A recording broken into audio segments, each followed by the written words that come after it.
రాష్ట్రంలో కులగణన శరవేగంగా సాగుతూ ఉంది. దయచేసి ప్రజలందరికీ క్యూ న్యూస్ తరఫున తీన్మార్ మల్లన్నగా మీ సోదరుడిగా చేసేటువంటి రిక్వెస్టు, కులగణనలో ఖచ్చితంగా పాల్గొనండి.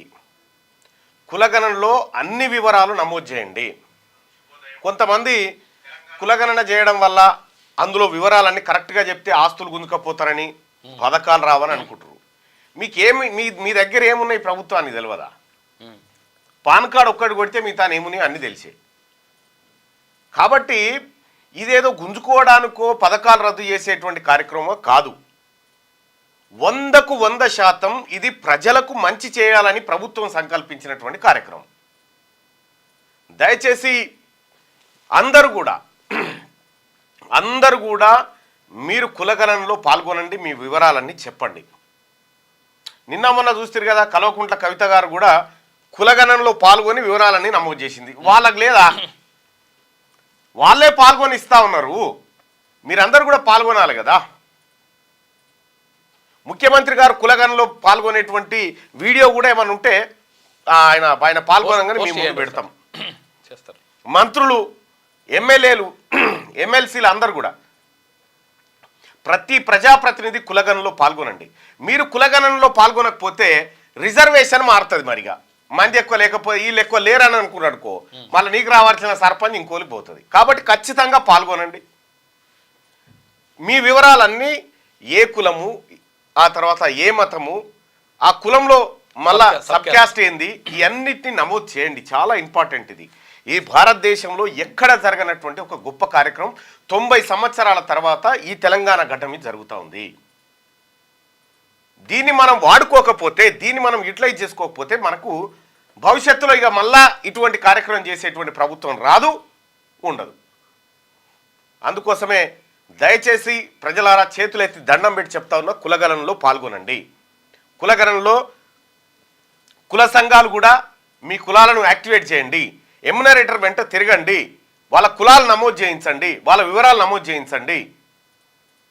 చాలా ఇక రకరకాల కుల సంఘాలు ఉన్నాయి. ఒక్కొక్క కులంలో 23 సంఘాలు, 24 సంఘాలు. ఈ సంఘాల లీడర్లారా మీరు ఈ విజిటింగ్ కార్డులు, లెటర్ ప్యాడ్లు బంద్ చేసి ఒకసారి మన కమ్యూనిటీలని, మన మన మన జాతుల్లో, మన కులాల్లో ఉన్నటువంటి వాళ్ళని అందులో నమోదు చేయించే కార్యక్రమానికి శ్రీకారం చుట్టండి కొద్దిగా. దానివల్ల లాభం జరుగుతుంది, దానివల్ల మంచి జరుగుతుంది. రాహుల్ గాంధీ గారు అదే చెప్తా ఉన్నాడు. జిత్నా ఆబాదీ ఉత్నా భాగీదారీ అని చెప్పి చెప్తా ఉన్నాడు. దయచేసి అది మనమందరం కూడా టెన్షన్గా పాటించాలి. అలాగే అధికారులు కూడా ఎప్పటికప్పుడు రివ్యూ నిర్వహించి ఎంతవరకు పని ముందుకు పోతా ఉంది, ఎంతవరకు జరుగుతూ ఉంది అనేటువంటి విషయాన్ని కూడా ఎప్పటికప్పుడు మీరు మానిటర్ చేయండి. ఎప్పటికప్పుడు మంత్రులు, ఎమ్మెల్యేలు కూడా మీరు మానిటరింగ్లో పాల్గొనండి. తద్వారా మంచి జరుగుతుంది. రాహుల్ గాంధీ గారి ఆశయం నిలబడాలంటే ఖచ్చితంగా ప్రతి కాంగ్రెస్ పార్టీ కార్యకర్త ఈ కార్యక్రమంలో చురుగ్గా పాల్గొనాలి.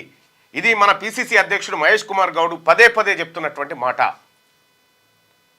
సో కులగణనలో పాల్గొని మీరు ఉన్నారనే విషయాన్ని సమాజానికి తెలియజేయండి. అది చాలా ఇంపార్టెంట్. ఇక రెండో విషయం, తాండూరులో బీసీల పరిస్థితి ఎట్లా ఉంది అనేది మనం చూసుకుందాం. అంతకంటే ముందు ఈ గ్రూప్ 4 ఫలితాలు వచ్చినాయి. గ్రూప్ 4 ఫలితాలు వస్తే టాప్ 2000 మంది వేరే జాబ్లలో సెటిల్ అయిపోయి ఉన్నారట. ఇప్పుడు అవన్నీ మళ్ళీ బ్యాక్లాగ్ కింద పడతాయని మళ్ళా వాళ్ళ ఆవేదన వ్యక్తం చేస్తూ ఉన్నారు. మరి ఇప్పుడు బ్యాక్లాగ్ కింద పోకుండా కాపాడాలంటే ఈ కింద ఉన్నటువంటి వాళ్ళని మెరిట్లోకి తీసుకోవడం ద్వారా ఇవి పూర్తిగా భర్తీ చేయొచ్చు అనేది నిరుద్యోగుల ఆలోచన. మరి ఇట్లు వీళ్ళు 2-3 ఉద్యోగాలు, పెద్ద ఉద్యోగం రాగానే అటు జైనాయ్, ఈడ ఎప్పుడో రాసి ఉంటాడు, దీని ఫలితం వచ్చి దీంట్లో కూడా ఉద్యోగం ఇది ఖాళీ. ఇది బ్యాక్లాగ్ కింద వాడడం వల్ల నష్టం జరుగుతుంది. అందుకోసమే దయచేసి ప్రభుత్వం అలాగే టీజీపీఎస్సీ కూడా ఆలోచన చేసి సో వీటిని బ్యాక్లాగ్ లేకుండా ఎట్లా చూడాలనేది మీరు చర్యలు తీసుకోవాల్సిందిగా నిరుద్యోగుల పక్షాన విజ్ఞప్తి చేస్తాం. నింపుదామనే చేసినాం కాబట్టి బ్యాక్లాగ్ పెట్టడం కూడా అది పద్ధతి కాదు. సో కాబట్టి ఆ కార్యక్రమాన్ని ఆలోచించాల్సిందిగా ప్రభుత్వానికి రిక్వెస్ట్ చేస్తూ, ఇక తాండూరు నియోజకవర్గంలో ఉన్నటువంటి బీసీల పరిస్థితి ఒక్కసారి చూద్దాం. ఇది తాండూరు నియోజకవర్గంలో ఉన్నటువంటి ఓటర్లు మొత్తం 2,18,885 2,18,885 మంది ఓటర్లు తాండూరు నియోజకవర్గంలో ఉన్నారు. ఇందులో దాదాపు నెంబర్ ఆఫ్ బీసీ ఓటర్స్ ఎంతమంది ఉన్నారు ఇందులో అంటే 55.08% మంది బీసీలు ఉన్నారు. అంటే 1,20,562 మంది తాండూరులో బీసీ ఓటర్లు, ఓన్లీ బీసీ ఓటర్లు. ఓసీ ఓటర్లు ఎంతమంది ఉన్నారు ఇక్కడ అంటే 15.32%. ఎంతమంది? 33,533 మంది. 33,533 మంది మాత్రమే ఓసీ ఓటర్లు ఉన్నారు. బీసీ ఓటర్లు వీళ్లకు 4 రెట్లు ఎక్కువ ఉన్నారు. 1,20,562 మంది బీసీ ఓటర్లు ఉన్నారు. మరి అక్కడ బీసీల రాజకీయ పరిస్థితిని ఒకసారి చూద్దాం. 33,000 ఓట్లు ఉన్నటువంటి వాళ్ళు ఓసీలు 8 సార్లు ఎమ్మెల్యేలు అయ్యారు. అక్కడి నుంచి 1,20,000 ఉన్నటువంటి వాళ్ళు 6 సార్లు మాత్రమే ఎమ్మెల్యేలు అయ్యారు. అక్కడ బీసీ ఎమ్మెల్యేలు ఎవరంటే ఎం మాణిక్రావు, ముదిరాజు, ఈయన 3 సార్లు గెలవడం జరిగింది తాండూరు నుంచి. ఎం చంద్రశేఖర్, ఈయన ముదిరాజు, ఈయన 2 సార్లు గెలవడం జరిగింది. ఇక మలుడి ఆదినారాయణ, ఎం ఆదినారాయణ మున్నూరు కాపు, ఆయన ఒకసారి గెలవడం జరిగింది. వీళ్ళు ముగ్గురు మొత్తం 6 సార్లు ఇక్కడ తాండూరు నుంచి ఎన్నిక కావడం జరిగింది. అది కూడా ఎప్పుడు మళ్ళా 1962 నుంచి 72 దాకా మర్రి చెన్నారెడ్డి తాండూరు నుంచి ఎమ్మెల్యేగా పనిచేసాడు. ఆ తర్వాత 72 నుంచి 85 వరకు మాణిక్రావు, ముదిరాజు బిడ్డ, ఆయన దాదాపు 3 సార్లు పనిచేసిండు. తర్వాత 85 నుంచి 94 వరకు ఎం చంద్రశేఖర్ అని పనిచేసిండు, ఆయన కూడా బీసీ బిడ్డ. ఇక 94 నుంచి 2004 వరకు పి మహేందర్ రెడ్డి, పట్నం మహేందర్ రెడ్డి పనిచేసిండు, తెలుగుదేశం పార్టీ నుంచి ఆయన గెలవడం జరిగింది. 2004 నుంచి 9 వరకు నారాయణరావు అక్కడ విజయం సాధించిండు ఇండియన్ నేషనల్ కాంగ్రెస్ పార్టీ నుంచి. ఆ తర్వాత ఇక లేడు. 2009 నుంచి ఇప్పటి వరకు అసలు కాంగ్రెస్ పార్టీ కానీ ఏ పార్టీ కానీ అక్కడ బీసీలకు అవకాశం ఇవ్వలే. ఓట్లు మాత్రం బీసీలే, ఓట్లు బీసీలే. కేవలం వీళ్ళ దగ్గర ఉండేటి బీఫామ్లు అంతే, ఓట్లు మళ్ళీ బీసీల దగ్గరే ఉంటాయి. బీసీల ఓట్లు గెలిచేది మాత్రం ఓసీలు. సో ఇప్పుడు బీసీల్లో చాలా మార్పు వచ్చింది, బీసీలంతా ఐక్యత మీదకి వచ్చారు కాబట్టి సో ఈ పరిస్థితులు రేపు పొద్దుగాలు ఉండకపోవచ్చు. ఇప్పుడు బీసీల దగ్గర అడుక్కోవాల్సిందే. ఇంకా ఎలక్షన్ ఓట్ షేర్ ఒక్కసారి చూద్దాం. తాండూరులో మనోహర్ రెడ్డి, బి మనోహర్ రెడ్డి అక్కడి నుంచి కాంగ్రెస్ పార్టీ నుంచి గెలవడం జరిగింది. ఆయనకు 84,662 ఓట్లు వచ్చినాయి. ఆయనకు పైలట్ రోహిత్ రెడ్డి, ఈయనకు 78,079 ఓట్లు వచ్చినాయి. వీళ్ళిద్దరే కలిసి దాదాపుగా 1,60,000 ఓట్లు వీళ్ళిద్దరే షేర్ చేసుకున్నారు. 1,60,000 రెడ్లకు. వాళ్ళ ఓట్లు ఎన్ని ఉన్నాయి మరి? 33,000 ఓట్లు ఉన్నటువంటి వాళ్ళకి 1,70,000 ఓట్లు ఎట్లా పడ్డాయి? మరి ఇదే శంకర్ గౌడ్ బీసీ కదా, బీసీలకు 4,000 పడ్డాయి. సో ఇప్పుడున్నటువంటి పరిస్థితుల్లో ఎన్నికలు జరిగితే ఈ పరిస్థితులు ఉండవు. శంకర్ గౌడ్ టాప్లోకి వస్తాడు. అప్పుడు ఎందుకు వస్తాడంటే బీసీలో ఇవాళ చైతన్యం వచ్చింది. తెలంగాణ రాష్ట్ర వ్యాప్తంగా బీసీలో ఒక సమూలమైన మార్పు కనిపిస్తూ ఉంది. అలా ఓట్లేమో బీసీలై, టికెట్లేమో వీళ్ళు పంచుకుంటూ ఉంటారు. వీళ్ళకి ఎట్లా వస్తాయి? రావద్దు కదా. సో తాండూరులో ఉన్నటువంటి బీసీలు ఇది. ఇక బీసీ ఓటర్లు, ఓసీ ఓటర్లు 33,533 ఉంటే వాళ్ళు 84,662 ఓట్లు సంపాదించారు మొన్న. బీసీ ఓటర్లు 1,20,000 మంది ఉంటే అక్కడ పోటీ చేసిన బీసీ బిడ్డ 4,087 ఓట్లు సంపాదించాడు. ఇది ఎక్కువ అసలు యాక్చువల్గా ఇది ఏంటంటే ఒక్కరికే ఇంకా ఈ 78,000 కూడా కలుపుకుంటే 1,60,000. Details of local elections, ZPTC representation in the constituency. Tandur BC women అయింది కాబట్టి బీసీకి ఇచ్చేసారు. పెద్దాములు అన్రిజర్వ్డ్ ఎస్టీకి ఇచ్చారు, అన్రిజర్వ్డ్లో ఎస్టీకి. అసలు ఇక బషీరాబాద్లో అన్రిజర్వ్డ్ ఓసీ రెడ్డికి ఇచ్చారు.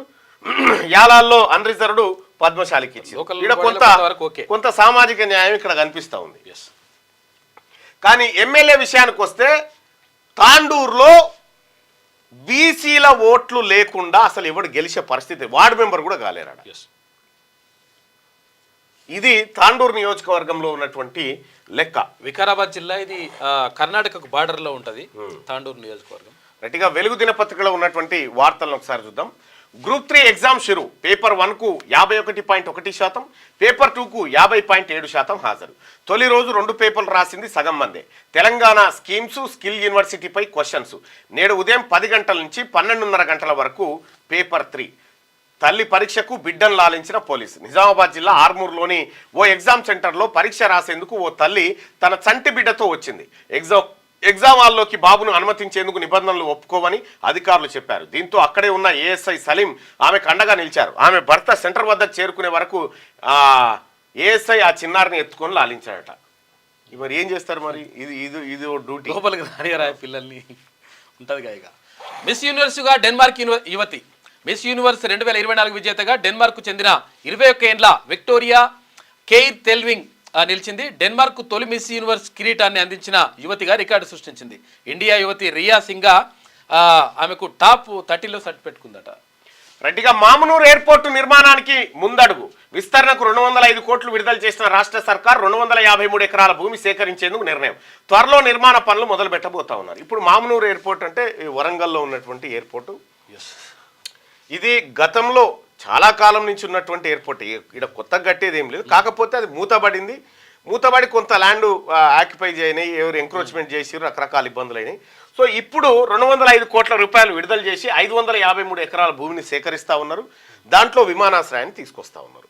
సో ఇప్పుడు హైదరాబాద్ నుంచి 150 కిలోమీటర్ల పరిధిలో కొత్త విమానాశ్రయం ఉండొద్దని గతంలో జిఎంఆర్తో ఏపీ సర్కార్ చేసుకున్నటువంటి ఒప్పందం. సో ఆ ఒప్పందాన్ని ఇప్పుడు ఉపసంహరించుకుంది జిఎంఆర్.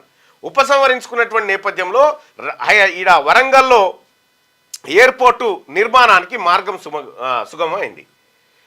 మరి వరంగల్లో ఎయిర్పోర్టు ఎంతవరకు అవసరం వస్తుంది? వరంగల్ ఎయిర్పోర్టు ద్వారా ఎలాంటి లాభాలు ఉన్నాయి? ఒకటి, హైదరాబాద్ నుంచి ఒకప్పుడు వరంగల్ పోవాలంటే మినిమం 3-3.5 గంటలు పట్టేది. ఆ రోడ్లు, ఆ కథ కార్ఖానా. ఇప్పుడు ఖచ్చితంగా హైదరాబాద్ నుంచి అంటే గట్కేసర్ ఔటర్ రింగ్ రోడ్ దగ్గర నుంచి వరంగల్ కాజీపేట ఎంట్రీ వరకు 1.5 గంటలో పోవచ్చు. అంతే. 1.5 అవర్లో మనం అక్కడ ఉండొచ్చు.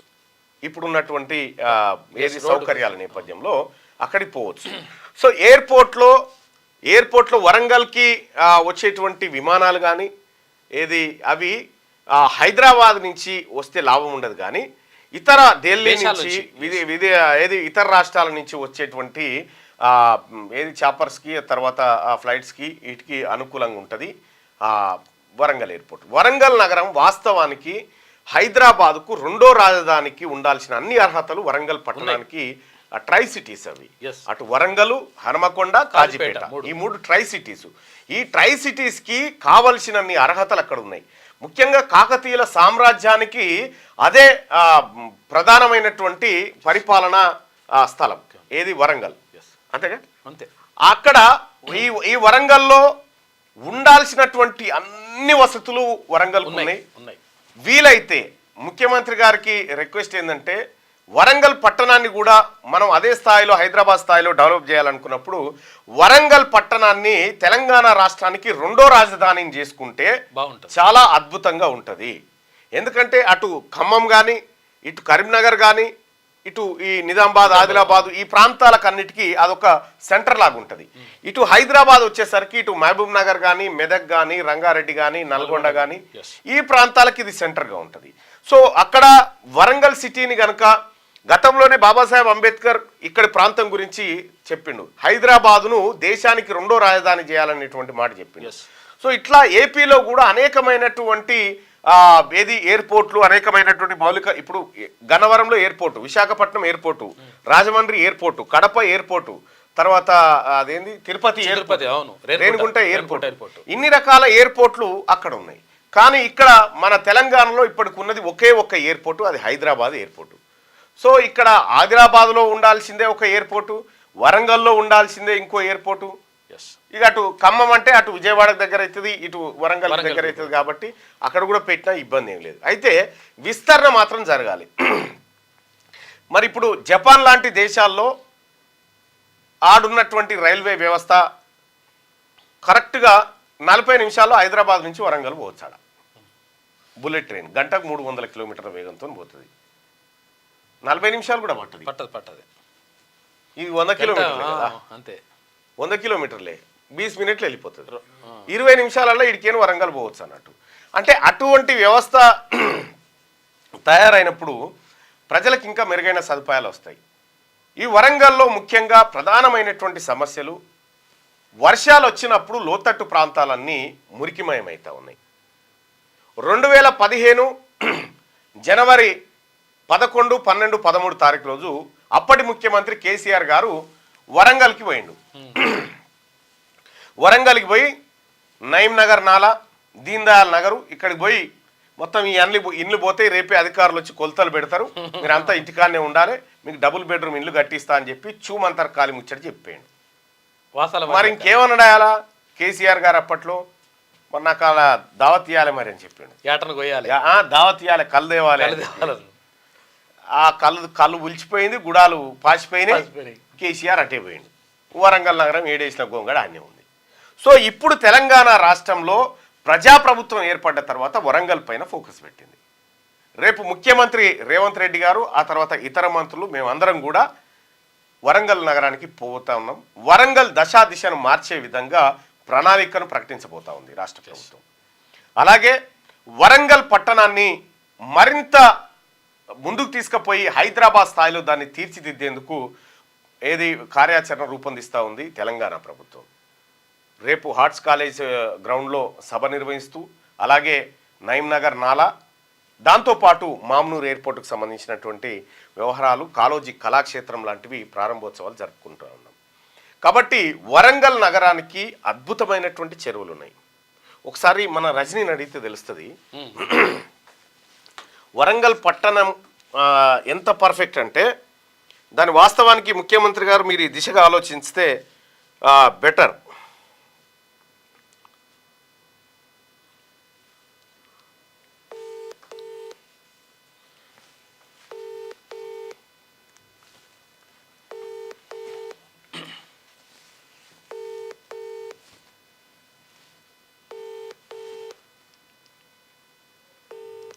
వాకింగ్ కో స్నానానికి పోతారు. వరంగల్ చుట్టూ అద్భుతమైన చెరువులు.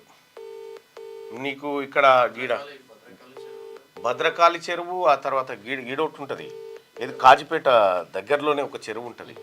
చుట్టుముట్ట అన్ని అద్భుతమైన చెరువులు, అద్భుతమైన కోటగోడలు. నీకు వరంగల్ తూర్పుకు పోతే అద్భుతమైన కోటగోడలు ఉంటాయి. ఇక్కడ హైదరాబాద్లో ఎన్ని ఉన్నాయి అంతకంటే ఒకటి ఎక్కువనే ఉంది. అక్కడ రామప్ప చెరువు, పాకాల చెరువు, గణపురం చెరువు, అద్భుతమైనటువంటి గొలుసుకట్టు చెరువులు మనం హైదరాబాద్ తరహాలో అక్కడ చూడొచ్చు. హైదరాబాద్లో కూడా ఉండే హుస్సేన్ సాగర్, నిజాం సాగర్, హిమాయత్ సాగర్, ఇవన్నీ ఉండే. నిజాం సాగర్ అంటున్నా, సారీ, హిమాయత్ సాగర్, ఆ తర్వాత గండిపేటు, ఇటువంటి చెరువులన్నీ అద్భుతమైన చెరువులు ఉండే. ఇవి విధ్వంసానికి గురైనవి. ఇప్పుడు వరంగల్లో మాత్రం చాలా స్కోప్ ఉంది.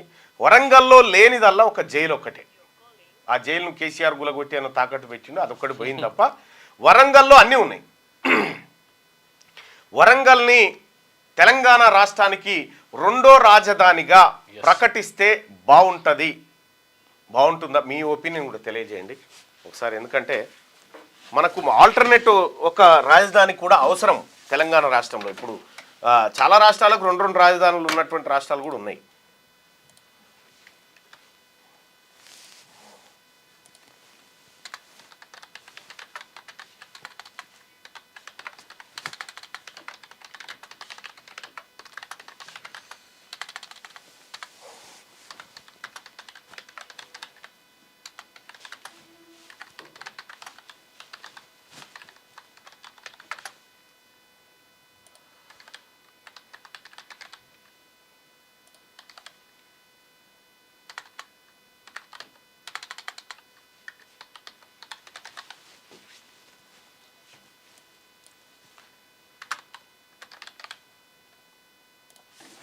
మీ ఒపీనియన్ తెలియజేయండి ఈ అంశం పట్ల.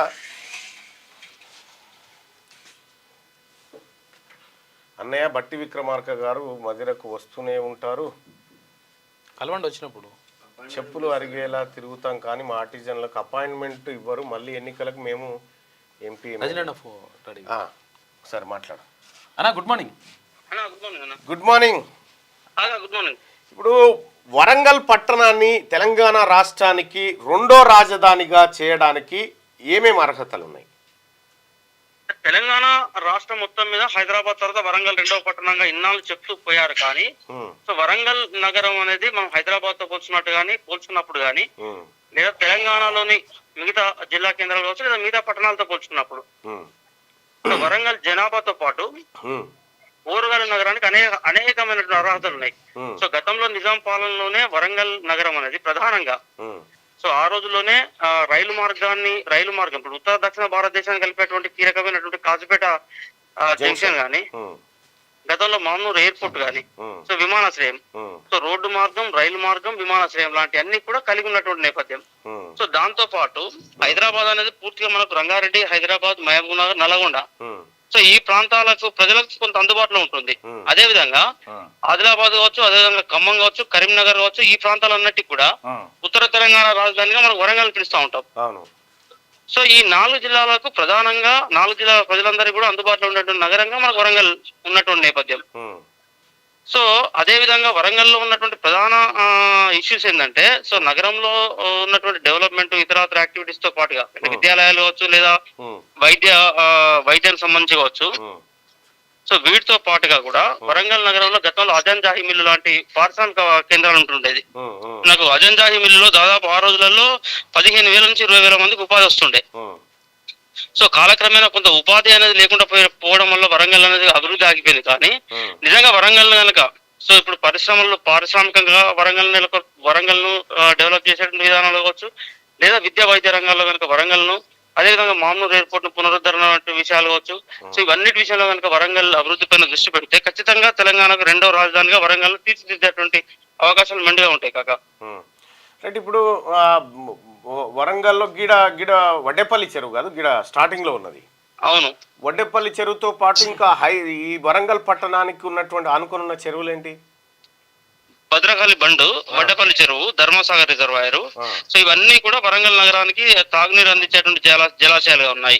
సో అదే విధంగా మొన్ననే యాక్చువల్లీ ఏంటంటే తెలంగాణలో కాంగ్రెస్ ప్రభుత్వం ఏర్పడిన తర్వాత కొంత వరంగల్ అభివృద్ధి పైన దృష్టి కేంద్రీకరించిందని చెప్పొచ్చు. ఇప్పుడు నిన్న కూడా మామ్నూర్ ఎయిర్పోర్ట్ కు సంబంధించి మామ్నూర్ విమానాశ్రయ భూసేకరణకు 250 కోట్ల రూపాయలు రిలీజ్ చేస్తే జీవో విడుదల చేశారు. అదేవిధంగా రాత్రి సో గత 30 ఏళ్ళుగా వరంగల్ నగర ప్రజలు ఎదురు చూస్తున్నటువంటి ఏదైతే మాస్టర్ ప్లాన్ ఉందో కూడా మాస్టర్ ప్లాన్ సంబంధించి కూడా నిన్న రాత్రి జీవో రిలీజ్ చేశారు. సో కూడా మాస్టర్ ప్లాన్ కూడా అప్రూవల్ చేసింది ప్రభుత్వం. సో గడిచినటువంటి ఒక వారం రోజులుగా సో వరంగల్ అభివృద్ధికి సంబంధించినటువంటి ఇష్యూస్ వేగంగా జీవోలు విడుదలవుతూ ఉన్నాయి.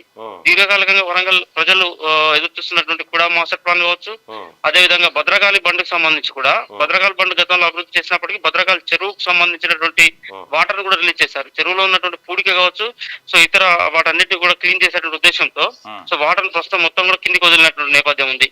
అదేవిధంగా మామూలు ఎయిర్పోర్ట్ కు సంబంధించినటువంటి డబ్బులు రిలీజ్ చేశారు. అట్లనే మనకు ఈ కాలేజీ కళాక్షేత్రం సంబంధించినటువంటి పనులన్నీ కూడా పూర్తయిపోయినటువంటి నేపథ్యం. సో ఇట్లా గడిచినటువంటి వరంగల్లో జైలు తప్ప అన్ని ఉన్నాయి. ఎగ్జాక్ట్లీ అసలు వరంగల్ సెంట్రల్ జైలు సంబంధించినటువంటి అక్కడ కూడా ఏర్పాటవుతున్న సూపర్ స్పెషాలిటీ హాస్పిటల్ పనులు కూడా చాలా వేగంగా కొనసాగుతా ఉన్నాయి. సో జైలుకు సంబంధించి కూడా చాలా ఎందుకంటే వాస్తవానికి చిన్న చిన్న కేసులలో రిమాండ్లు చూపెట్టాల్సిన సందర్భంలో ఉన్నప్పుడు ఈ 4 జిల్లాల వాళ్ళందరికీ కూడా వరంగల్ సెంట్రల్ జైలు కేంద్రంగా ఉంటుండేది. సరే ఎందుకో మరి జైలు ఇష్యూని కూడా పట్టించుకోవట్లేదు, కేసీఆర్ పట్టించుకోవట్లేదు, మరి ఈ ప్రభుత్వం కూడా దాని దిశగా ఆలోచన చేయట్లేదు. సరే జైలుకు సంబంధించినటువంటి డిసిజన్ ప్రధానంగా ఇప్పుడు వరంగల్లో ప్రధానంగా ముఖ్యమంత్రి గారు ఫోకస్ పెట్టాల్సిన టాప్ 5 ప్రయారిటీ అంశాలు ఏమున్నాయి రజని? వరంగల్లో మళ్ళీ ప్రధానంగా తీసుకోవాల్సింది ఉపాధికి సంబంధించి ఇప్పుడు ఏదైతే కాకతీయ మెగా టెక్స్టైల్ పార్క్ సంబంధించి సో గత ప్రభుత్వం భూసేకరణ చేసింది, పనులు ఎక్కడెక్కడ వదిలేసి వెళ్ళిపోయింది. అవన్నీ కూడా కాగితాలకే పరిమితమని వాళ్ళు తీసుకున్న ఒప్పందాలన్నీ కూడా. సో పెట్టుబడులు అనేది పూర్తిగా ఆగిపోయినటువంటి నేపథ్యం. ఆ మెగా టెక్స్టైల్ పార్క్ లోకి వేగంగా పెట్టుబడిదారులను తీసుకురావాల్సిన అవసరం ఉన్నది, ఉపాధి కల్పించాల్సిన అవసరం ఉన్నది. సో అదే విధంగా ఒక పక్కనేమో హైదరాబాద్ లో ఫార్మాసిటీ అంటా ఉన్నారు. సో ఫార్మాసిటీతో పాటు వరంగల్ లో కూడా మెడికల్ సంబంధించినటువంటి డెవలప్మెంట్ ప్రాజెక్ట్స్ తీసుకురావాల్సిన అవసరం ఉన్నది. సో మనకు ఉపాధి అనేది లేకుండా ఒకసారి ఉపాధి లేకుండా ఏ నగర అభివృద్ధి కూడా సాధ్యం కాదు. ఉపాధి ఉన్నప్పుడే ఉపాధి ఉందంటేనే నగరానికి వలసలు పెరుగుతూ ఉంటాయి, అభివృద్ధి అనేది సాధ్యమైతా ఉంటది, ప్రజలకు కూడా అందుబాటులో ఉంటా ఉంటది. ఇప్పుడు ఇక్కడ చదువుకున్నటువంటి విద్యార్థులు కూడా ఐటీ పరిశ్రమ అనేది గతంలో కేటీఆర్ అతడు పరిశ్రమలు ఓపెన్ చేయడం పోవడం. ఇప్పుడు మనకు మడికొండ లాంటి ప్రాంతాల్లో ఐటీ పార్క్ అని ఏర్పాటు చేశారు, కానీ ఎక్కడ ఒక 100 మంది ఇప్పుడు ప్రస్తుతం ఐటీ పార్కులలో పనిచేస్తున్నటువంటి దాఖలాలు లేవు. ఇప్పుడు రజని ఒక మాట చెప్పు, ఇప్పుడు వరంగల్ నగరంలో హైదరాబాద్ లో కన్నా భిన్నంగా ఏదైనా ఒక విద్యాపరంగా కానీ లేకపోతే బెటర్ ఉండేటువంటి అంశం ఏదైనా ఉందా? అట్లా సో ఇమ్మీడియట్లీ తీసుకురావాల్సింది ఒక సైనిక్ స్కూల్ ఒకటి గతంలో శాంక్షన్ అయి ఉన్నది. మనకు సైనిక్ స్కూల్ అది ఆంధ్రప్రదేశ్ పునర్విభజన చట్టం ప్రకారమే ఏర్పాటు చేసిన కేంద్రం అప్పుడు రెడీగా ఉన్నప్పటికీ కేసీఆర్ సర్కార్ పట్టించుకోవట్లేదు. సైనిక్ స్కూల్ ఏర్పాటు అనేది ఇమ్మీడియట్లీ చేయగలుగుతుంది ప్రభుత్వం చేతిలో ఈజీగా సాధ్యమైన అవకాశం. అదే విధంగా ఐటీకి సంబంధించిన కూడా ఐటీ పరిశ్రమలను అక్కడి నుంచి వరంగల్ తీసుకెళ్లడానికి కోసం అవకాశం ఉంటుంది. అదే విధంగా మనం అనుకున్నటువంటి టెక్స్టైల్ పార్క్ కావచ్చు, తర్వాత పర్యాటక రంగంలో కూడా వరంగల్ అద్భుతంగా తీర్చిదిద్దచ్చు. సో వరంగల్ ప్రధానంగా ఉండేది పర్యాటక రంగమే. పర్యాటక రంగంలో కూడా వరంగల్ పైన ఫోకస్ పెట్టగలిగినట్లయితే అద్భుతంగా వరంగల్ నగరంలో పర్యాటకుల తాకిడి కూడా పెరిగేటువంటి అవకాశం ఉంటది. సో పర్యాటకము, అదేవిధంగా హెల్త్, ఐటీ, ఈ చేనేత, ఈ టెక్స్టైల్ రంగం, సో ఈ రంగాలతో పాటు విద్యా, వైద్యం, ఈ రంగాలపైన వరంగల్ ను ఇంకింత ఫోకస్ చేయాల్సిన అవసరం ఉంటుంది. కాక రైట్ గా వరంగల్ పట్టణాన్ని తెలంగాణకు రెండో రాజధాని చేస్తే బాగుంటుందా అని మనం పబ్లిక్ ని ఒపీనియన్ అడిగినప్పుడు పబ్లిక్ నుంచి వచ్చినటువంటి రియాక్షన్ చూస్తే 87% మంది ప్రజలు ఎస్ రెండో రాజధానిగా వరంగల్ను చేస్తే బాగుంటుందని తమ అభిప్రాయాన్ని తెలియజేస్తా ఉన్నారు. రజనీ, సో అద్భుతంగా తెలంగాణ ప్రజలందరి యొక్క అభిప్రాయాలను గౌరవించి తెలంగాణ ప్రభుత్వం కూడా ఆ దిశగా చర్యలు తీసుకుంటే బాగుంటుంది. నిజంగా తెలంగాణ ప్రజలందరూ కూడా ప్రత్యేకంగా ధన్యవాదాలు వరంగల్ నగర ప్రజల తరఫున. సో వరంగల్కి అన్ని అర్హతలు ఉన్నాయి ఖచ్చితంగా. ఎందుకంటే అభివృద్ధి అనేది ఒక దగ్గర కేంద్రీకృతం అయితే కూడా రేపు పొద్దున ప్రాంతీయ సమతుల్యత కూడా దెబ్బతినేటువంటి అవకాశం ఉంటుంది. కాబట్టి సో వరంగల్ పైన కూడా అభివృద్ధిని చేయడం ద్వారా సో తెలంగాణ రాష్ట్ర సర్వతోముఖ అభివృద్ధికి మనం సహకరించిన వాళ్ళు అవుతారు. సో తెలంగాణ రాష్ట్ర ప్రభుత్వం కూడా ఆ దిశగా చర్యలు తీసుకుంటే బాగుంటుంది. Right Rajani, thank you. Right, అది వరంగల్ని తెలంగాణ రాష్ట్రానికి రెండో రాజధానిగా చేయడం వల్ల అటు వరంగల్ చుట్టుముట్టున్నటువంటి ప్రాంతాలు కూడా బాగా అభివృద్ధికి వచ్చేటువంటి అవకాశాలు అయితే కనిపిస్తూ ఉన్నాయి. ఇక ఒక కిక్ అనుకోరాదు, ఆ మాట కనుక ముఖ్యమంత్రి గారి నోటి నుంచి వస్తే ఒక కిక్ వరంగల్కి వస్తుంది. రైట్, ఇక నేటి నుంచి కొత్త ఈవీ పాలసీ, ఎలక్ట్రిక్ వెహికల్స్ కు రోడ్డు రిజిస్ట్రేషన్ ట్యాక్స్లో 100% మినహాయింపు.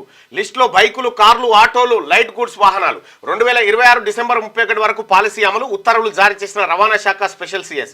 త్వరలో హైదరాబాద్ మొత్తం ఆర్టీసీ ఈవీ బస్సులు అని చెప్పి మంత్రి పొన్నం. రాష్ట్రంలో వాహనాల కాలుష్యాన్ని తగ్గించేందుకు ప్రభుత్వం కొత్త ఎలక్ట్రిక్ వెహికల్స్ పాలసీని తీసుకొచ్చింది. సోమవారం నుంచి రాష్ట్ర వ్యాప్తంగా ఇది అమల్లోకి రానుంది. ఈ మేరకు రవాణా శాఖ స్పెషల్ సిఎస్ వికాస్ రాజ్ ఉత్తర్వులు జారీ చేశారు. కొత్త ఈవీ పాలసీ 2026 డిసెంబర్ చివరి వరకు అమల్లో ఉండబోతా ఉందట. ఎలక్ట్రిక్ వెహికల్ కొంటే రిజిస్ట్రేషన్ ఛార్జీ, ట్యాక్స్ ఏం లేదు, ఇక జీరో. రిజిస్ట్రేషన్ ట్యాక్స్, వెహికల్ కు road tax plus registration tax 100% మినహాయింపు అంటే ఏమీ లేదు. ఈ ఎలక్ట్రిక్ వెహికల్ కొనడం ద్వారా ఇక్కడ కాలుష్య నివారణ కూడా జరుగుతుంది. ప్లస్ వాహనాల శబ్దం కూడా, అసలు ఎలక్ట్రిక్ కార్ ఎక్కితే అది స్టార్ట్ అయిందా కాదా కూడా తెలియదు. అర్థం కాక 2-3 సార్లు చేస్తారు. సో కాబట్టి ఎలక్ట్రిక్ వాహనాలను ప్రోత్సహించేందుకు, కాలుష్యాన్ని తగ్గించేందుకు రాష్ట్ర ప్రభుత్వం ఈ రకమైనటువంటి నిర్ణయం తీసుకుంటే త్వరలో హైదరాబాద్ మొత్తం కూడా ఎలక్ట్రిక్ వెహికల్సే రాబోతా ఉన్నాయని చెప్పి రవాణా శాఖ చెప్తున్నాడు. అది ఉంటే సైకిల్ ఉన్నట్లు లెక్క, సైకిల్ ట్యాక్స్ ఎట్లుండదు దానికి కూడా అంతే. మూసీ పేరుతో పేదలపై యుద్ధమా, పార్టీల మీద కోపంతో పేదల ఇండ్లు కూల్చొద్దని చెప్పేసి కిషన్ రెడ్డి అంటున్నాడు. దానికంటే ముందు ఇది కిషన్ రెడ్డి గుజరాత్ కు గులాం. నాడు సబర్మతికి చప్పట్లు కొట్టి నేడు మూసీకి వ్యతిరేకిస్తారా? ఎవరు అడ్డుకున్నా మూసీ పునరుజ్జీవనం ఆగదు. సీఎం రేవంత్ రెడ్డి గుజరాత్ ను తలదన్నేలా తెలంగాణ మోడల్, అందుకే రాష్ట్ర అభివృద్ధికి కిషన్ రెడ్డి అడ్డుపడుతున్నాడు. మహారాష్ట్రలో షిండే, అజిత్ చవాన్ లెక్క ఇక్కడ ఈయన తయారైండు. అబద్ధాల పోటీ పెడితే ప్రధాని మోడీకే ఫస్ట్ ప్రైజ్.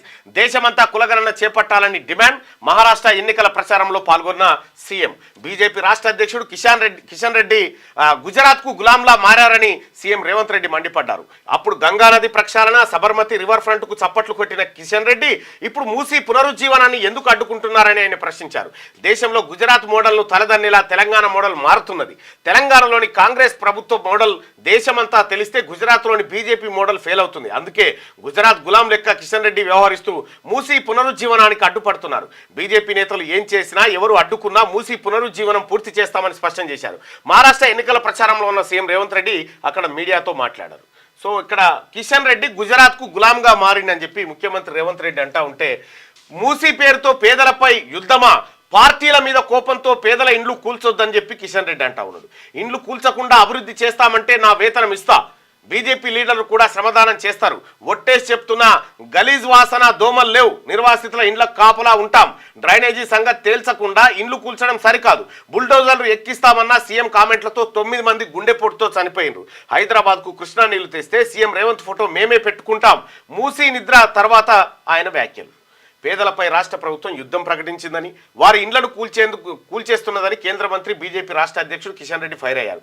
ఇండ్లు కూల్చకుండా అభివృద్ధి చేస్తామంటే మూసి పునరుజ్జీవనానికి తాము వ్యతిరేకం కాదన్నారు. ప్రాజెక్టు కోసం తమ వేతనం ఇస్తామని ప్రకటించారు. పార్టీ నేతలు కార్యకర్తలు కూడా శ్రమదానం చేస్తారని చెప్పిండు. ఒక పని చేయరు, ఇప్పుడు మూసి కాడనంటే ఏదో ఆ సబ్జెక్టు పక్క పెట్టి ఇంకా వేరే కాడ చేస్తున్న పనులకు మీ జీతాలు మీ అన్ని ఇచ్చేది. వేరే కాడ చేసేటువంటి పనులు ఉన్నాయి కదా, ఆడియ్యరు. ఎందుకంటే ఆడనే పంచాయతీ ఏడుంటుందో గాడ ఈయన ఇచ్చేది లేదు, సచ్చేది లేదు. మళ్ళీ దోమలు లేదంటే వాసన వస్తలేదట. మరి ఏందో దోమలు లేవు, వాసన లేవు. అందుకే 3 నెలలు సంసారం చేయరాడు. 3 నెలలు సంసారం చేస్తే దోమల వాసన ఏంది, దాని కథ ఏంది అనేది మొత్తం తెలుస్తుంది. ఒక్క రోజుకే ఎట్లా అయిపోయింది చూడరాదు. ఒక్క రాత్రికే ఇంకా మంచి ఏది కలర్ ఫోటో ఉంటే చూడరు, మంచిది హెచ్డీలో ఉంటే. Hypersonic super success. ఇక ఇండియా తొలిసారి లాంగ్ రేంజ్ హైపర్సోనిక్ మిసైల్ను విజయవంతంగా పరీక్షించింది.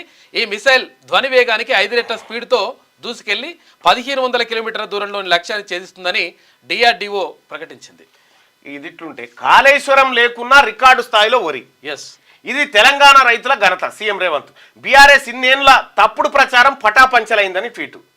ఇక్కడ కాళేశ్వరం అని పాటలు పాడి కాళేశ్వరంతో 1 కోటి ఎకరాల మాగాణమని ఓ డంబాచారం పెట్టారు. అది పడే ఉన్నదిగా కాళేశ్వరం మొత్తం పంట రికార్డు స్థాయిలో వచ్చింది. మరి ఇవేడంగా రావచ్చు అంటే కాళేశ్వరానికి దీనికి సంబంధం లేదు, సంబంధం లేదు. తెలంగాణలో వ్యవసాయానికి కాళేశ్వరానికి సంబంధం లేదు. కేవలం ఇట్లా బుంగలు పోసేది వీడియో తీసి పంపిరు మనకు. అదే వస్తాయి అనుకోరు వారంలో వస్తే. బీఆర్ఎస్ ను బ్యాన్ చేయాలి, కేటీఆర్ ను అరెస్ట్ చేయాల్సిందే. బండి సంజయ్ ఫోన్ ట్యాపింగ్, కాళేశ్వరం ధరణి కేసులు ఎటుపోయినాయి, అధికారులపై దాడులు చేయడం ఏంది అని ఫైర్. బీఆర్ఎస్ ను బ్యాన్ చేయాలంటారు. మీ చేతుల గల పని మీరు తలుసుకుంటే, బీజేపీ తలుసుకుంటే ఎంతసేపు. సర్వే సమాచారం సగమే, సమగ్ర కులగణంలో అన్ని వివరాలు చెప్తలే. దరఖాస్తులో 56 ప్రశ్నలు, 19 ఉప ప్రశ్నలంట. కులం, కుటుంబం వివరాలు, అప్పులే చెప్తున్నారు. ఆస్తులు, పథకాల లబ్ధి, ఇతరత్ర ప్రశ్నలకు నో అంటున్నట. వస్తున్న స్కీమ్స్ పోతాయన్న భయంతో వెనకడుగు. జీతాలు కూడా కరెక్ట్గా వెల్లడించని కొందరు ప్రభుత్వ ఉద్యోగులు. రాష్ట్ర ప్రభుత్వం ప్రతిష్టాత్మకంగా చేపట్టిన సమగ్ర కులగణన సర్వేలో సగం సమాచారమే వస్తున్నది. దయచేసి ప్రజలారా, సగం సమాచారం ఇవ్వడం వల్ల మీకు వచ్చిన లాభం లేదు, నష్టం లేదు. పూర్తి సమాచారాన్ని ఇవ్వండి. పూర్తి సమాచారం ఇస్తేనే లాభం జరుగుతుంది. మీరు సగమే చెప్తారు. తెలియదా బ్యాంకులు ఎంత పడుతుంది అనేది? సర్కార్ దగ్గర లెక్కలు ఉన్నాయి. కాదు, గవర్నమెంట్ ఉద్యోగులు కూడా జీతాలు సగం చెప్తున్నారు. ప్రభుత్వ ఉద్యోగులు కూడా సగమే చెప్తున్నారు. తెలియదా ఇక్కడ లెక్కలు? దరఖాస్తులో ఉన్న ప్రశ్నలన్నింటికీ ఎవరు పూర్తి వివరాలు ఇవ్వడం లేదు. సర్వే దరఖాస్తులో మొత్తం 56 ప్రశ్నలు, 19 ఉప ప్రశ్నలు ఉన్నాయి. ఇందులో కేవలం 20 నుంచి 25 ప్రశ్నలకే పూర్తి స్థాయిలో జనం సమాచారం ఇస్తున్నారు. ఇందులో కులం, కుటుంబ సభ్యుల వివరాలు, చదువు వివరాలు, అప్పులు తప్ప ఇతరత్ర వివరాలు చెప్పడం లేదు. ఆస్తుల గురించి అడిగితే చాలు, అప్పులే తప్ప ఆస్తులు లేవని చెప్తున్నారు. పథకాల లబ్ధి గురించి కూడా లబ్ధిదారులు వెల్లడించడం లేదు. లబ్ధి పొందినవి చెప్తే భవిష్యత్తులో ఇస్తారో ఇవ్వరో అనే భయం. రేషన్ కార్డులు, ఆరోగ్యశ్రీ వంటివి కూడా పోతాయేమోనన్న అనుమానంతో వెనకడుగు వేస్తున్నట్టు తెలిసింది. ప్రజలారా, ఎవరిది ఏం పోదు, నాది బాధ్యత. ఎవరిదన్నా పోతే పోవట్లా. ఆఖరికి కొందరు ప్రభుత్వ ఉద్యోగులు కూడా తాము ఎంత జీతం అందుకుంటున్నది, ఆస్తులు ఎన్ని ఉన్నాయనేది కూడా కరెక్ట్గా చెప్పడం లేదు. ఆధార్ నెంబర్లు ఇచ్చేందుకు కూడా కొందరు జనం ఆలోచిస్తున్నారు. ఇంకా కొన్ని చోట్ల రెంటల్లను తమ ఇంటి నెంబర్ చెప్పొద్దంటూ ఆ ఇంటి యజమానులు దబాయిస్తున్నారు. ఈ విషయంలో ఎమ్యునరేటర్లు కూడా అవగాహన కల్పించడం లేదు. కొన్ని ఏరియాలో ఎమ్యునరేటర్లు అసిస్టెంట్లను పెట్టుకొని సర్వే ఫారాలు నింపుతున్నారు. అయితే గ్రామాల్లో తెలిసిన వ్యక్తులను ఎమ్యునరేటర్లు తమతో తీసుకెళ్లడంతో కొంతవరకైనా పూర్తి స్థాయి సమాచారం అందుతా ఉన్నది. దయచేసి అంత సమాచారం ఇవ్వండి, అది మన మంచికే. వీళ్ళు తప్పుడు ప్రచారం చేసిరు బీజేపీ వాళ్ళు, ఇది పోతుంది అది పోతుంది. బీజేపీ వాళ్ళ బాధ ఏంటంటే వాళ్ళ అధికారం పోతుంది. ఇప్పటి వరకు 58.3% ఇండ్ల సర్వే పూర్తి. ఈ నెలాఖరులోగా సర్వే పూర్తి చేయాలని ప్రభుత్వం డెడ్ లైన్ పెట్టుకున్నది. ఇప్పటికే 58.3% పూర్తయినట్లు వెల్లడించింది. ఇంకో వారం 10 రోజుల్లో వివరాల నమోదు పూర్తయ్యే అవకాశం ఉంది. సర్వేలో భాగంగా రాష్ట్రంలో మొత్తం 1,16,14,349 ఇళ్లను గుర్తించారు. నవంబర్ 9 నుంచి వివరాల నమోదు ప్రారంభించారు. రాష్ట్రంలో ఇప్పటి వరకు 67,72,246 గృహాల సర్వే పూర్తయింది. జిల్లాల వారీగా చూస్తే ములుగు 87.1%, నల్గొండ 81.4% జిల్లాలు ముందంజలో ఉన్నాయి. జనగాం 77.6, మంచిర్యాల 74.8, పెద్దపల్లి 74.3 తర్వాత వరుసలు ఉన్నాయి. జనసాంద్రత ఎక్కువగా ఉన్న గ్రేటర్ హైదరాబాద్ సిటీలో 38.3% సర్వే పూర్తయింది. ఇప్పటికే సేకరించిన సమాచారాన్ని ఆన్లైన్లో ప్రత్యేక సాఫ్ట్వేర్లో ఎంట్రీ చేస్తున్నారు. మొత్తం 87,807 మంది ఎమ్యునరేటర్లు పనిచేస్తున్నారు.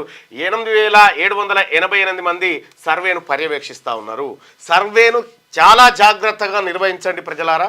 అందులో పాల్గొనండి. ఆ సర్వే మీ జీవితాలను మారుస్తుంది, మీ తలరాతలను మారుస్తుంది, మీ పిల్లల భవిష్యత్తును మారుస్తుంది సర్వే. అందులో పాల్గొనండి.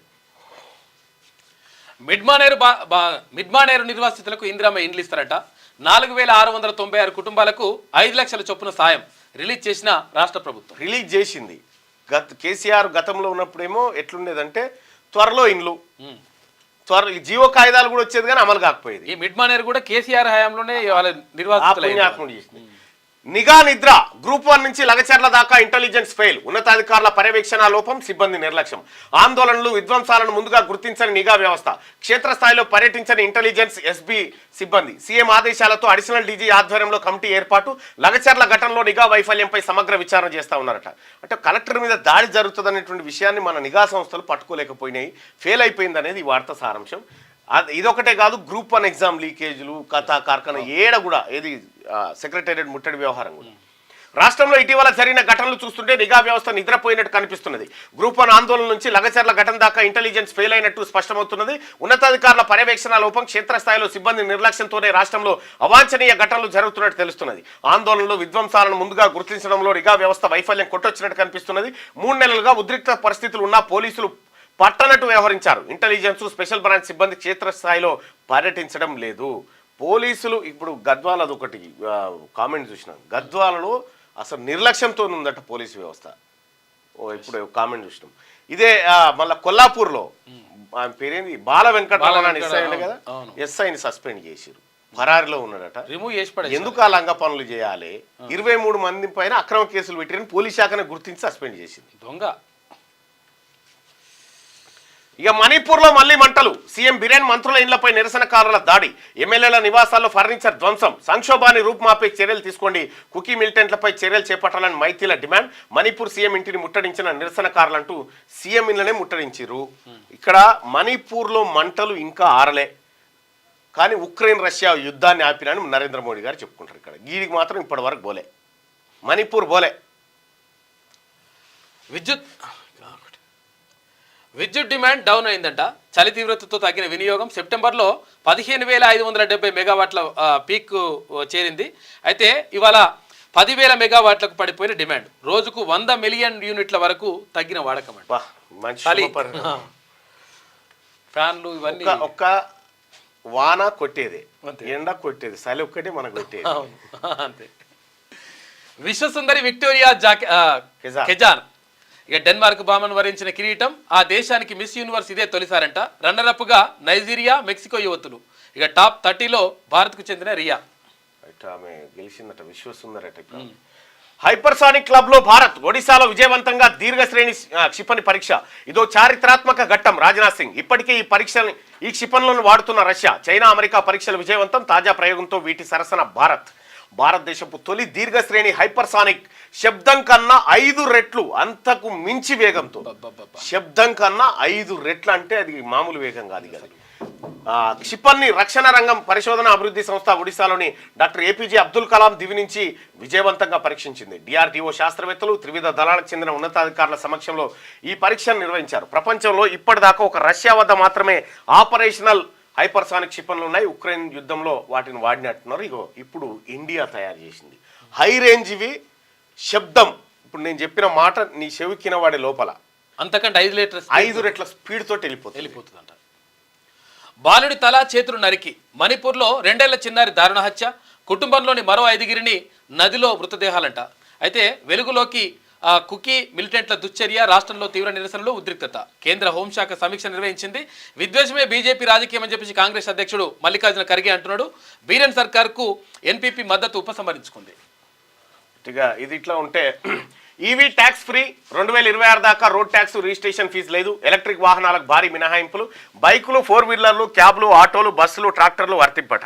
గతంలో రోడ్ ట్యాక్స్, రిజిస్ట్రేషన్ ఫీజుకు పరిమితులు. తొలి 2 లక్షల బైకులు, 8,000 కార్లు, 2,000 ఆటోలకే. మినహాయింపులపై ఇప్పుడు ఎలాంటి పరిమితి లేదు. కాలుష్య నియంత్రణకే ప్రోత్సాహకాలని చెప్పి మంత్రి పొన్నం. రోడ్ ట్యాక్స్ మిగులు ఇలా 17%, 10 లక్షలకు పైచిలకు కారు కొంటే 17% రోడ్ ట్యాక్స్ ఉంటే అది మాఫీ. ద్విచక్ర వాహనాల బైకులకు 12% రోడ్ ట్యాక్స్ ఉంటే అది మాఫీ. అంటే ఆదాయ రిజిస్ట్రేషన్ ఫీజు అంటే 1,000 నుంచి 1,500 మధ్య ఇది ఆదా అవుతుంది రిజిస్ట్రేషన్ ఫీజు. ఇక కిషన్ రెడ్డి గుజరాత్ గులాం, మహారాష్ట్ర మహారాష్ట్రలో రేవంత్ కాన్వాయ్లోని వాహనాన్ని తనిఖీ చేస్తున్న దృశ్యం అంటూ ఒక వార్తను చూస్తా ఉన్నాం. ఇక కిషన్ రెడ్డి గుజరాత్ గులాం సబర్మతి మాదిరిగా మూసి ఆయనకు ఎందుకు కనిపించదు? గుజరాత్ మోడల్ విఫలమైతుందనే చెడగొట్టే యత్నం. బీజేపీ నేతలు ఏదైనా చేసుకొనివ్వండి, ప్రక్షాళన చేసి తీరుతాం. వీర్ల గడ్డలో విద్రోహులు షిందే, అజిత్, అశోక్ చౌహాన్. అబద్ధాల పోటీలో ప్రధాని మోడీ నంబర్ 1.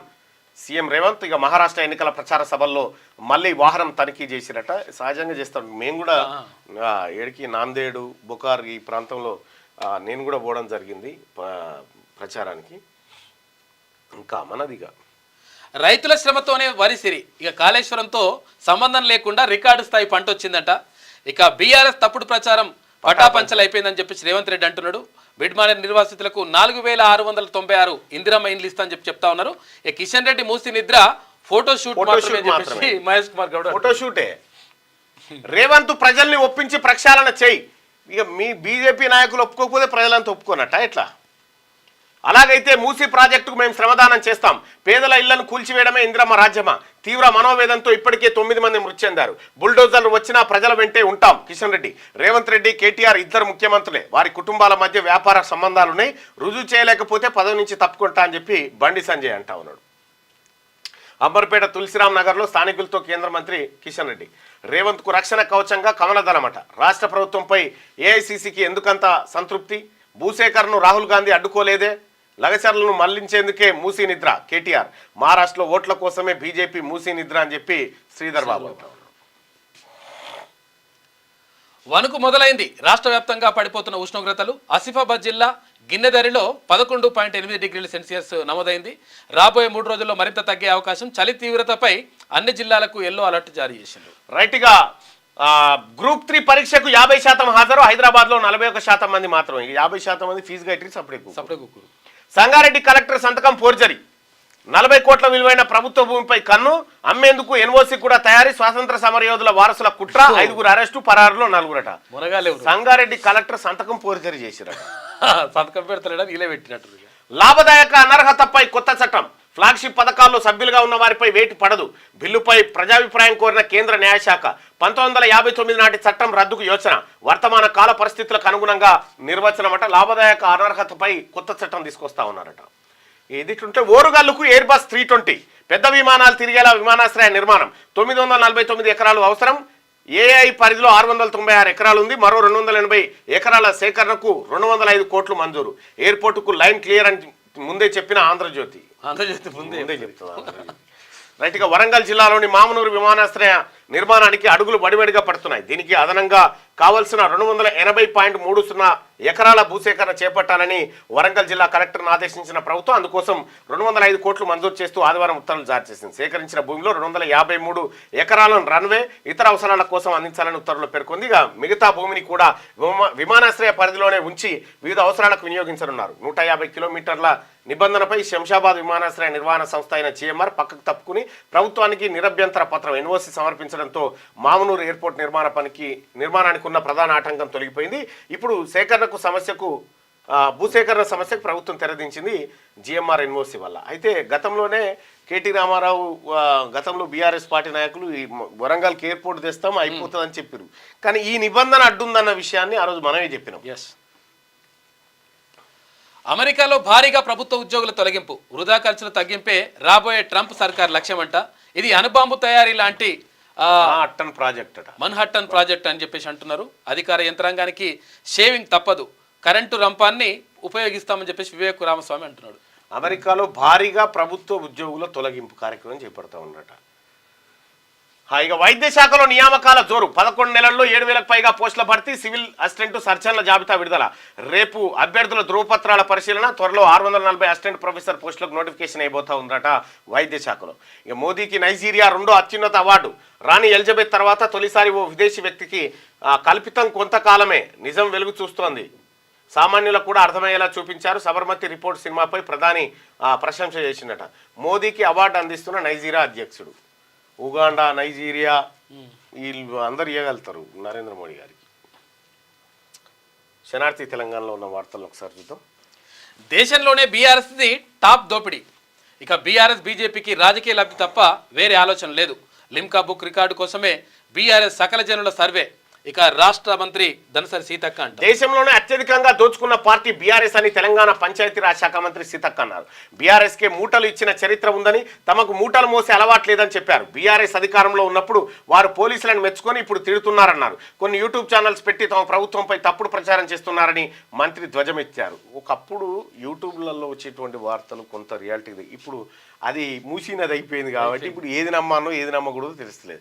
అందుకనే చాలా యూట్యూబ్ ఛానల్ సంచలనం కోసం అప్పటికప్పుడు సంచలనం కోసం ఆ థంబ్నైల్స్ ఆన్లైన్లో నోటిఫిస్ అది మ్యాటరే ఉండదు, ఏముండదు, మీదున్న దానికి లోపల దానికి ఏం సంబంధమే లేదు.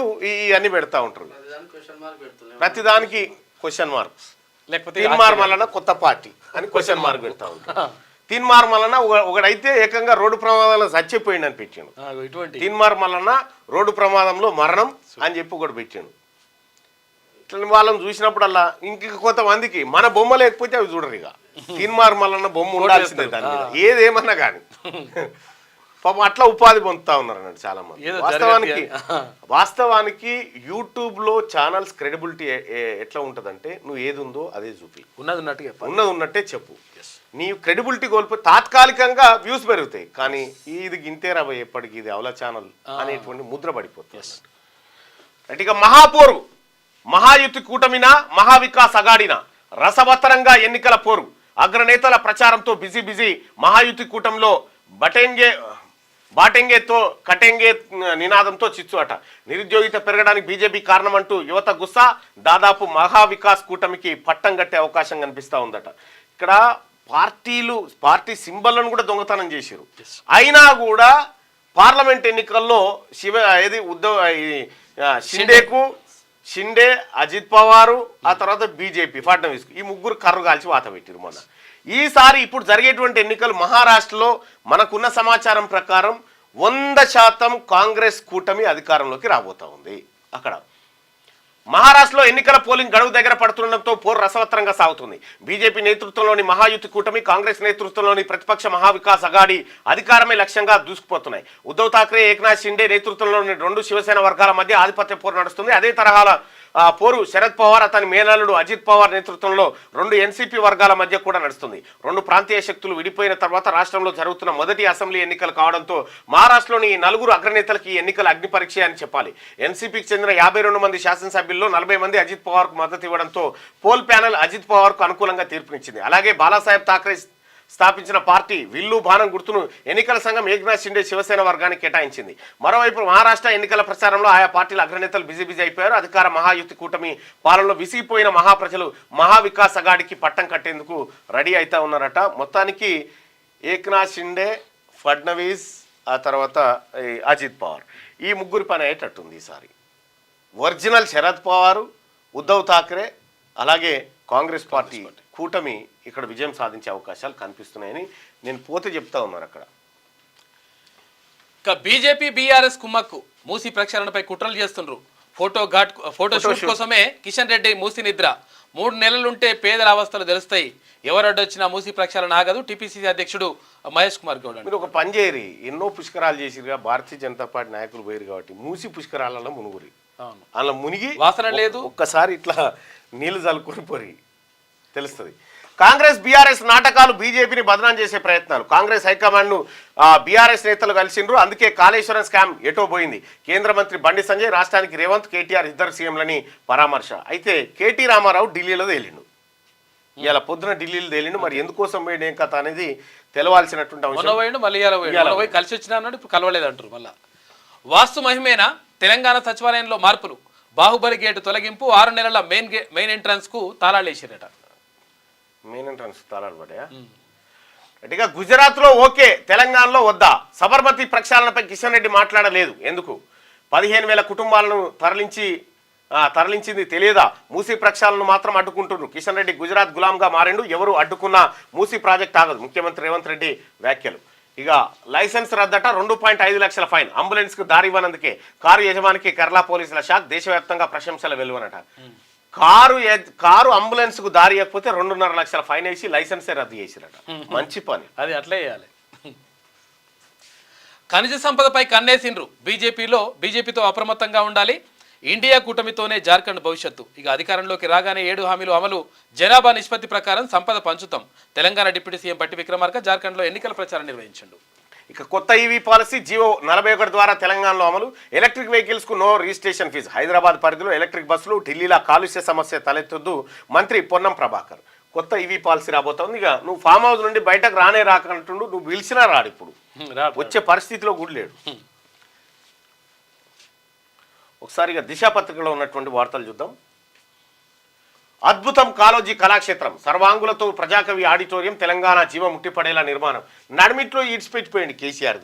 అంతే స్టార్ట్ చేసిండు, ఉదయం 11 గంటలకు స్పెషల్ ఎడిషన్ ఉంది చూడండి. అబద్ధాల్లో మోడీ నెంబర్ 1, గుజరాత్ గులాంలుగా షిండే, అజిత్ పవార్, అశోక్ చౌహాన్. ఇక తెలంగాణలో 18,000 కోట్ల రైతుల రుణమాఫీలు చేశాం. అయితే కాంగ్రెస్ను గెలిపిస్తే 3 లక్షల రుణమాఫీ చేస్తాం. మహారాష్ట్ర ఎన్నికల ప్రచారంలో సీఎం రేవంత్ రెడ్డి, మోడీ అమిత్ షా పాలనను పాతనేయాలి, మంత్రులు ఉత్తమ్ కుమార్ రెడ్డి, పొంగులేటి అంటున్నారు. రెడ్డిగా ఢిల్లీలో ఏం జరిగింది? కేటీఆర్ హస్తినా టూర్ పై ఎన్నో అనుమానాలు, ఎవరెవరిని కలిశారనే దానిపై వీడని సందేహాలు, సవాళ్లు ప్రతి సవాళ్లకు వేదికగా మారిన ఢిల్లీ టూర్. కేంద్ర మంత్రి కట్టర్ను కలిశామంటున్న బీఆర్ఎస్, కేసు నుంచి తప్పించుకునేందుకే అంటున్న కాంగ్రెస్, మినిస్టర్ అపాయింట్మెంటే ఇవ్వలేదన్న బీజేపీ. కేటీఆర్ పర్యటనపై హాట్గా చర్చలు జరుగుతా ఉన్నాయట. BRS working president KTR Delhi పర్యటన రాష్ట్ర రాజకీయాల్లో సవాళ్లు ప్రతి సవాళ్లకు వేదికగా మారింది. అసలు కేటీఆర్ ఢిల్లీకి ఎందుకు వెళ్లారు, ఎవరెవరిని కలిశారు, అక్కడ ఏం జరిగిందనే చర్చ రాష్ట్రంలో జోరుగా సాగుతున్నది. సీఎం రేవంత్ రెడ్డి వరుసకు బావమరిదైన సృజన్ రెడ్డికి అమృత్ టెండర్లు దక్కిన విషయంపై కేంద్ర పట్టణాభివృద్ధి శాఖ మంత్రి మనోహర్ లాల్ ఖట్టర్కు ఫిర్యాదు చేసేందుకు ఢిల్లీకి వెళ్లారని కేటీఆర్ ప్రకటించారు. ఫిర్యాదు లేఖను సైతం విడుదల చేశారు. అయితే ఆయన కేంద్ర మంత్రిని కలిసినట్టు ఒక్క ఫోటో సైతం బయట పెట్టలేదు. అప్పటికే కేటీఆర్ హస్తినా టూర్పై మంత్రి పొంగులేటి శ్రీనివాసరెడ్డి సంచలన ఆరోపణలు చేశారు. కేసు పెట్టేందుకు అనుమతి ఇవ్వకుండా కేటీఆర్ బీజేపీ నేతలను కలిసేందుకు ఢిల్లీ వెళ్లారని ఆరోపించారు. ఇదే విషయంపై కాంగ్రెస్, బీజేపీ, బీఆర్ఎస్ నేతలు ఒకరిపై ఒకరు తీవ్రస్థాయిలో విమర్శలు చేసుకుంటున్నారు. ఇక బీజేపీ ముఖ్య నేతలను కలిశారని కాంగ్రెస్ ఆరోపణ. కేటీఆర్ ఢిల్లీకి వెళ్లి బీజేపీ ముఖ్య నేతలను కలిశారని, రాబోయే రోజుల్లో అందుకు అనుగుణమైన మార్పులు ఉంటాయని కాంగ్రెస్ నేతలు ఆరోపిస్తున్నారు. సోషల్ మీడియా వేదికగా ఇదే రకమైన ప్రచారం చేస్తున్నారు. బీఆర్ఎస్ కు చెందిన కీలక నేతలు బీజేపీతో పొత్తుకు మొగ్గు చూపుతున్నారని, కమలం పార్టీకి ఎక్కువ ఎంపీ సీట్లు, రాష్ట్ర స్థాయిలో బీఆర్ఎస్కి ఎక్కువ ఎమ్మెల్యే సీట్లు ఇవ్వాలని వారి మధ్య ఒప్పందం జరిగిందని ప్రచారం ఊపందుకుందట. పొత్తుకు పోతారట బీజేపీ, బీఆర్ఎస్ కలిసి. ఢిల్లీకి పోయి కలిస్తే ఇక్కడ కేసులు మాపి. BRS Congress diversion politics. కేటీఆర్ను ఎందుకు అరెస్ట్ చేయడం లేదు, ఇది ప్రభుత్వం చేతగాంతనం. లగచర్ల ఫార్మాసిటీకి బీజేపీ వ్యతిరేకం కాదు, కేంద్ర సహాయ మంత్రి బండి సంజయ్. ఇవాళ ఢిల్లీకి కేటీఆర్ ఈ నెలలో రెండోసారి పర్యటన హాట్ టాపిక్ గా దీని మారుతుంది. ఏం చేస్తున్నాడు, ఏం కథ అనేది జోరుగా చర్చ. ఇక బీఆర్ఎస్ తప్పుడు ప్రచారం పటాపంచలైంది. ముఖ్యమంత్రి రేవంత్ రెడ్డి రాష్ట్రంలో వరి దిగుబడి పెరగడంపై హర్షం వ్యక్తం చేసిండు. ఇక ఎలక్ట్రిక్ వెహికల్స్ కు ఫ్రీ రిజిస్ట్రేషన్, రోడ్ ట్యాక్స్ అయితే మినహాయింపు, 2, 3 వీలర్ తర్వాత 4 వీలర్, క్యాబ్లు, బస్సులు, ట్రాక్టర్లు, గూడ్స్ కు సైతం. ఇక సగటున ఏడాదికి ఒక్కో వాహనం. దాంట్లో ట్రాక్టర్లు ఉన్నాయా? ఎలక్ట్రిక్ ట్రాక్టర్ లేకుండా సగటున ఏడాదికి ఒక్కో వాహనదారుడికి 1,00,000 మిగులు. హైదరాబాద్ ను కాలుష్య రహిత నగరంగా మార్చడమే లక్ష్యం. భాగ్యనగరంలోని 3,000 బస్సుల స్థానంలో ఎలక్ట్రిక్ బస్సులు. మంత్రి పొన్నం ప్రభాకర్. నేటి నుంచి అమల్లో కొత్త పాలసీ 2026 డిసెంబర్ 31 వరకు అమలు చేయబోతా ఉన్నారు. ఇక రేవంత్ 1 టర్మ్ సీఎం, ఆయన మళ్ళీ ముఖ్యమంత్రి కాలేరు. ఇండ్లు కూల్చుడే ఇందిరమ్మ రాజ్యమా, రెచ్చగొట్టడం బీజేపీ విధానం కాదు. కేంద్ర మంత్రి కిషన్ రెడ్డి. ఇక కిషన్ రెడ్డి గారు పోయి ఓ పని చేయరు, ఈ నిద్రపోవుడు కాదు, మీరు మూసి పుష్కరాలు చేసి ఇలా మునుగురన్లా పాపాలు పోవు. ఇంకా మీ గుజరాత్ గులాంగిరి బంద్ చేయి, డ్రామాలొద్దు, మూసీపై చర్చ చేద్దాం. ఫోటోషూట్ కోసమే కిషన్ రెడ్డి నిద్ర. సబర్మతికి ఒక న్యాయం, మూసీకి మరో న్యాయమా? మహేష్ కుమార్ గౌడ్.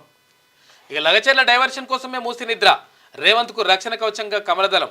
దోస్తును కాపాడేందుకే చీకటి రాజకీయం. హైడ్రాను స్వాగతించింది మీరైతే అడ్డుకుంటున్నామన్నది మేము. బీజేపీపై కేటీఆర్ ఫైర్ అవుతున్నట. ఇక ప్రధాని మోడీకి అత్యున్నత పురస్కారం, the grand commander of order of niger ప్రకటించిన నైజీరియా అవార్డు అందుకున్న రెండో విదేశీ నేతగా మోడీ రికార్డు సృష్టించిండు. ఇది భారత ప్రజలకు అంకితం అని చెప్పేసి ఆయన అంటున్నారు. ఈ దేశంలో బాగా ఈ డ్రగ్స్ ఈ వ్యవహారం అంతా నైజీరియాలో చాలా మంది పట్టుబడ్డారు. Hypersonic success. భారత్ తొలి లాంగ్ రేంజ్ క్షిపణి పరీక్ష విజయవంతం. 1500 కిలోమీటర్ల కంటే ఎక్కువ దూరంలోని శత్రువులను ఛేదించే లక్ష్యం అంట. 1500 కిలోమీటర్లు కంటే ఎక్కువ రేంజ్లోకి పోతుందట. అత్యాధునిక మిలిటరీ టెక్నాలజీ జాబితాలోకి భారత్. హైదరాబాద్లోనే క్షిపణి తయారు. కేంద్ర రక్షణ శాఖ మంత్రి రాజ్నాథ్ సింగ్.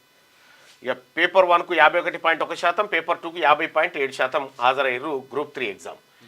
రూపాయలు 149కే ఇంటర్నెట్ కనెక్షన్ 20 MBPS స్పీడ్తో వచ్చే వారం నుంచి గవర్నమెంట్ ఆఫీసులకు, కొత్త సంవత్సరంలో గృహాలకు 8,919 గ్రామాలకు టీ ఫైబర్ సేవలు, 3,000 విలేజెస్లో BSNL ద్వారా త్వరలో టీ ఫైబర్ బోర్డు సమావేశం. 149 రూపాయలకి ఇంటర్నెట్ కనెక్షన్ ఇస్తారు. ఇక మామనూరు విమానాశ్రయం అవసరం ఎంత? వరంగల్ టు హైదరాబాద్ రోడ్డు మార్గమే బెటర్. అయితే అంటే ఇది వరంగల్ నుంచి హైదరాబాద్ కోసమే విమానాశ్రయం కాదు, కాదు కాదు ఇతర రాష్ట్రాల నుంచి ఇతర ప్రాంతాల నుంచి రావడానికి కూడా ఆ విమానాశ్రయం. ఒకవేళ అక్కడి నుంచి ఇక్కడికే అయితే ఆడ వెయిట్ చేయడము, తర్వాత ఆడ ఉండడం, దానికి ఎక్కువ టైం పడుతుంది. ఫ్లైట్ జర్నీతో మరింత టైం వేస్ట్, కార్గో సేవలు అంతంతే. భూసేకరణపై రైతుల నుంచి వ్యతిరేకత, ప్రారంభించేందుకు ఎయిర్పోర్ట్ అథారిటీ ఆసక్తి. 2-3 గంటల్లో చేరుకునే ఛాన్స్. వరంగల్ జిల్లా మామనూరులో విమానాశ్రయం ఏర్పాటుకు వైపు ఎయిర్పోర్ట్ అథారిటీతో సంప్రదింపులు జరుపుతున్న ప్రభుత్వం మరోవైపు భూసేకరణ ప్రయత్నాలు షురూ చేసింది. ఈ క్రమంలో అసలు ఈ ఎయిర్పోర్ట్ వరంగల్ వాసులకు ఏ మేరకు ఉపయోగపడుతుందనే చర్చ మొదలైంది. వరంగల్ ప్రజలు హైదరాబాద్కు వెళ్లాలంటే విమానం కంటే కారో బస్సులోనే వెళ్తే 2-3 గంటల్లో చేరుకుంటామని రవాణా రంగ నిపుణులు చెప్తున్నారు. ఫ్లైట్ జర్నీ చేసి హైదరాబాద్లోని తమ ఇంటికి చేరుకునేసరికి కనీసం 5 గంటల సమయం పడుతుంది. అసలు హైదరాబాద్ టు వరంగల్ అని ఎవరు చెప్పారు? ఫ్లైట్ ఫ్లైట్ తప్పు కాదు, వేరే రాష్ట్రాలకు. ఈ వార్త సారాంశం తప్పు. ఎస్, వేరే రాష్ట్రాలకు వెళ్ళడానికి ఉపయోగపడుతుంది. ఇక మిడ్ మానేర్ నిర్వాసితులకు ఇందిరమ్మ ఇండ్లు 4,696 గృహాలు మంజూరు చేసిన రాష్ట్ర ప్రభుత్వం 4వ దశలో 5 లక్షల ఇల్లులు ఇవ్వనున్న సర్కార్. ఏండ్ల తర్వాత నెరవేరిన నిర్వాసితుల కళ. సెక్రటరియట్ బాహుబలి గేట్లు తొలగింపు, సమీపంలోనే కొత్త గేట్లు ఏర్పాటు, డిసెంబర్ 9 లక్ష్యంగా రాత్రింబవళ్లు సాగుతున్న పనులు. 205 కోట్లు మామనూరు ఎయిర్పోర్ట్ విస్తరణకు నిధులు విడుదల చేశారట. ఇది ఎయిర్పోర్ట్ రన్వే, ఇంకా పెద్దగా విస్తరించడానికి ఎయిర్పోర్ట్ చేస్తూ ఉన్నారు. ఎయిర్పోర్టు అక్కడ వరంగల్లో రావాల్సిందే. అక్కడ మరి హైదరాబాద్లో ఉండగా మళ్ళీ ఆడేందుకు కట్టిండి వచ్చేది వరకు ఏదో పని మీదనే కట్టి ఉంటుంది కదా. సో ఇప్పుడు మానవ రవాణా కోసం ఆ ఎయిర్పోర్ట్ అవసరం. నేరుగా ఢిల్లీ నుంచి వరంగల్కు ఫ్లైట్ ఉంటే తప్పేం కాదు, ముంబై నుంచి వరంగల్ ఫ్లైట్ ఉంటే తప్పేం కాదు. సో ఇక్కడ హైదరాబాద్లో దిగి మళ్ళీ పోవడం కంటే అది బెటర్. సో ఈ రకంగా అది అవసరం వరంగల్లో ఎయిర్పోర్ట్. ఇక ఒకసారి పల్లవిలో ఉన్నటువంటి వార్తలు చూద్దాం. ప్రధాని మోడీకి అత్యున్నత పురస్కారం లభించింది. సబర్మతికి సప్పట్లు కొట్టి మూసీకి అడ్డుపడతారా? బీజేపీ మూసీ నిద్రపై రేవంత్ రెడ్డి ఫైర్. మహారాష్ట్ర ప్రజలను మోసం చేసేందుకు బీజేపీ ఏకనాథ్ షిండేను పావుగా వాడుకుంది. తెలంగాణలో కిషన్ రెడ్డిని అదే తరహాలో ప్రయోగిస్తున్నారు. ఎవరు అడ్డుపడినా మూసీ సుందరీకరణను ఆపేదే లేదు. తెలంగాణ రైజింగ్ మోడల్ గుజరాత్ మోడల్కు కౌంటర్ మోడల్ కాబోతున్నది. మహారాష్ట్ర ఎన్నికల ప్రచారంలో సీఎం కామెంట్స్. గుజరాతే, తెలంగాణ మోడల్ తెలంగాణనే. అసలు తెలంగాణ గుజరాత్ పోలికే లేదు. ఇండ్లు కూల్చడమే ఇందిరమ్మ రాజ్యమా? పేద ప్రజలపై